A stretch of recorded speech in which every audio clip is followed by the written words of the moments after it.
Bienvenidos estudiantes a este tercer y penúltimo encuentro. Para comenzar la clase les proponemos hacer un repaso sobre lo visto en las dos clases anteriores.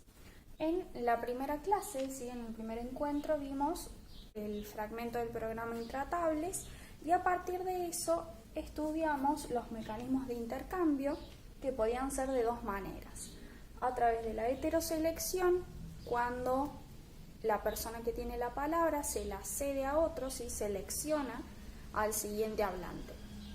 Y a través de la autoselección, que es cuando la persona que comienza a hablar lo hace por una decisión propia. Si no hay otra persona que le ceda la palabra, sino que ella la toma. Por otro lado, vimos los LAT, que eran los lugares apropiados para la transición, esas señales que nosotros debíamos conocer para poder saber cuál es el momento adecuado para tomar la palabra. En el segundo encuentro vimos los encuentros mínimos. Profundizamos en las excusas y los halagos. Las excusas a través del juego excusándonos y los halagos a través de una actividad. Estos encuentros se caracterizaban por tener indefinición, surge a partir de la espontaneidad, generalmente se da entre dos participantes y no son planificados. En este tercer encuentro los invitamos a profundizar en los encuentros máximos, especialmente en la conferencia. Según Calzamiglia y Tuzón, los encuentros máximos se caracterizan por ser discursos preparados. Este tipo de encuentros implican una organización y una estructura específica, a diferencia de los encuentros mínimos. Antes de explicar y comentar qué es una conferencia, les vamos a pedir que traten de recordar y pensar en aquello que ustedes ya saben o que conocen acerca de qué es una conferencia, si alguna vez asistieron a alguna, si saben qué características tienen. Así que les pedimos que tengan en cuenta estas preguntas que ustedes están viendo ahí en la pantalla. Cuando terminen de responder esas preguntas, los invitamos a que puedan ver una breve conferencia TED.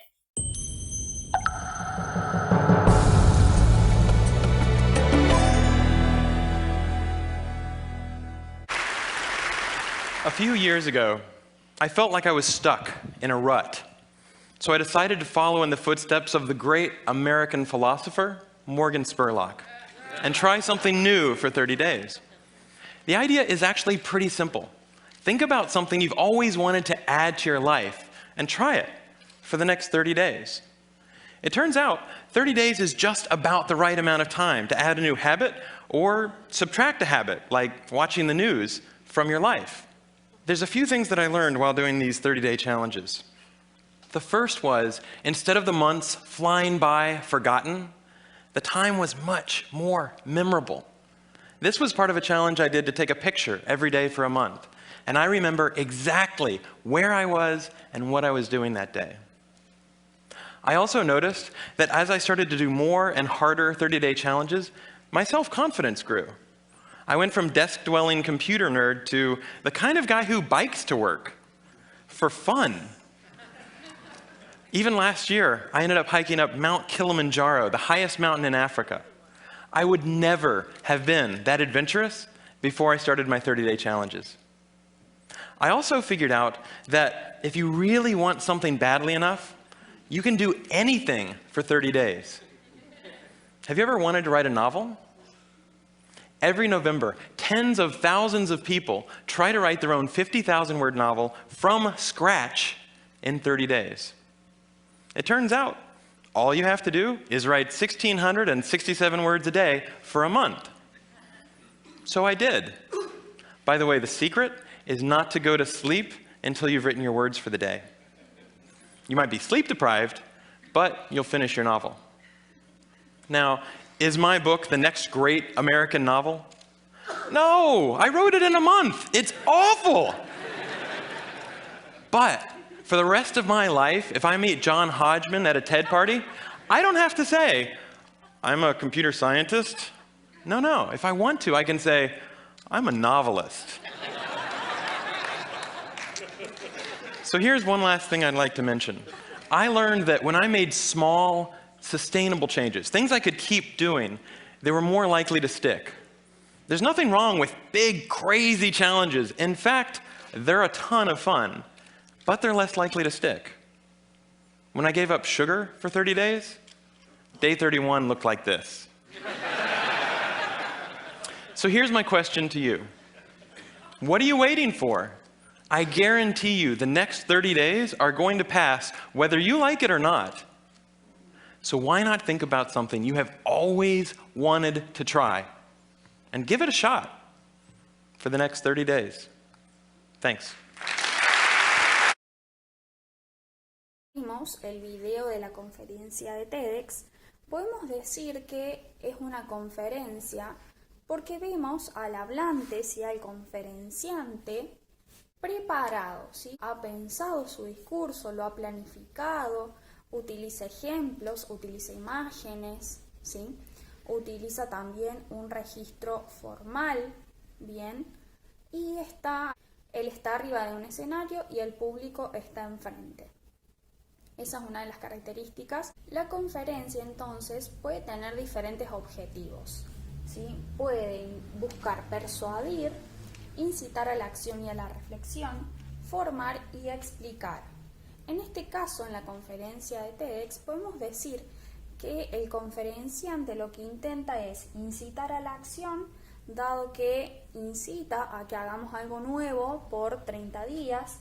También busca persuadir, ¿sí?, y explica el porqué de esa propuesta, ¿sí? Él explica cuáles son las ventajas de hacer algo nuevo por 30 días. A modo de síntesis, lo que podemos decir sobre la conferencia es que se caracteriza por ser un discurso destinado a un público en específico. Se trata un tema determinado, bien preparado y organizado, y se utiliza un registro formal, además de tener los objetivos que ya mencionamos. Bueno, en este video vamos a responder la pregunta que es saber hablar bien. Vamos a tener en cuenta los aportes teóricos de Antonio Bris, que es un investigador que se dedica a estudiar la lengua española. Él dice que saber hablar bien implica el uso correcto del lenguaje, el uso adecuado del lenguaje y producir claramente el discurso. Cuando hablamos del uso correcto del lenguaje nos referimos a las normas gramaticales. Estas normas, estas reglas que dictan instituciones como la Real Academia Española. Un ejemplo de estas normas tiene que ver con la pronunciación de las palabras o, por ejemplo, yo puedo decir ella corrió alrededor de la plaza, pero no puedo decir ella corrieron alrededor de la plaza porque no estaría cumpliendo con una regla de concordancia entre sujeto y verbo. Entonces, para saber hablar bien es muy importante tener en cuenta las normas gramaticales. En segundo lugar, Antonio Bris menciona que debemos utilizar de manera adecuada el lenguaje. ¿Esto qué quiere decir? Bueno, hay que adecuarse al contexto, al público y al tiempo. Cuando hablamos del contexto, pensamos en dónde nos ubicamos, en qué situación estamos, con quién, a quién nos dirigimos, hay cercanía o no con esa persona. Por ejemplo, si pensamos en esta situación, un empleado que le dice a su jefe, che, capo, aumentame el sueldo, ¿es adecuado o no al contexto de esa situación? Y claramente no, porque esa situación, delante de los demás compañeros y dirigiéndose al jefe, requiere formalidad. Bueno, entonces es necesario tener en cuenta en qué situación nos encontramos para poder hablar bien. Algo muy relacionado con esto es el público. Tenemos que pensar a quién le vamos a hablar, a niños, a personas mayores, a personas que conocen o no del tema. Es muy importante que tengamos en cuenta el público cuando nosotros armamos nuestro discurso. Y por último, es necesario que respetemos el tiempo. Si se nos ha asignado 10 minutos para realizar un discurso, tenemos que respetar esos 10 minutos y no excedernos ni tampoco hacer el discurso en 5 minutos. Entonces, teniendo en cuenta estos 3 puntos, vamos a estar utilizando de manera adecuada el lenguaje. Por último, tenemos que producir claramente el discurso. Esto implica, si voy a tratar un tema, tengo que ser preciso, delimitar ese tema. Por ejemplo, voy a hablar de la célula y es un tema muy amplio, tengo que decir, bueno, voy a decir las características o alguna otra cuestión más sobre ese tema. Es importante que seamos precisos y no solamente al momento de armar nuestro discurso, sino también al momento de exponerlo. Hablar de manera fluida, de manera natural y no olvidar ser claros. Entonces, si tenemos en cuenta estos 3 puntos, vamos a poder hablar bien y utilizar de manera estratégica nuestro lenguaje para alcanzar los objetivos que queramos. Bueno, ahora les proponemos que realicen un trabajo en grupo. Van a tener que elegir entre estas 4 situaciones que les mencionamos aquí en pantalla. La primera dice, un farmacéutico debe convencer a un anciano o anciana de consumir el medicamento 102+. La segunda situación dice, un alumno o alumna debe convencer a sus compañeros y compañeras de cocinar en el viaje de egresados y no contratar a una empresa de catering. La tercera situación es de un vendedor o vendedora que trabaja a un amigo o una amiga de comprar auriculares grandes inalámbricos en vez de los comunes que funcionan con cable.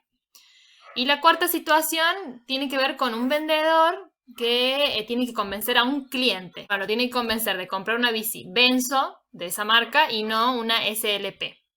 Entonces, ustedes primero eligen con qué compañero o compañera van a trabajar. Luego eligen entre los dos una de estas situaciones y después van a armar una pequeña conferencia que no dure más de 10 minutos a partir de esa situación que ustedes eligieron. Por ejemplo, si ustedes eligen la situación 1, tienen que mínimamente conocer las características de ese medicamento y posicionarse en la situación de ser un farmacéutico y pensar a quién le están hablando. Tienen que tener en cuenta lo que hemos estado viendo en estos videos previos sobre qué es saber hablar bien y algunos datos sobre las conferencias. Después que tengan ustedes su video, lo puedan subir a YouTube y allí, tanto nosotras, las profes Sofi, como yo, les vamos a hacer algunos comentarios y sus compañeros también les pueden hacer comentarios para que ustedes tengan en cuenta algunas sugerencias.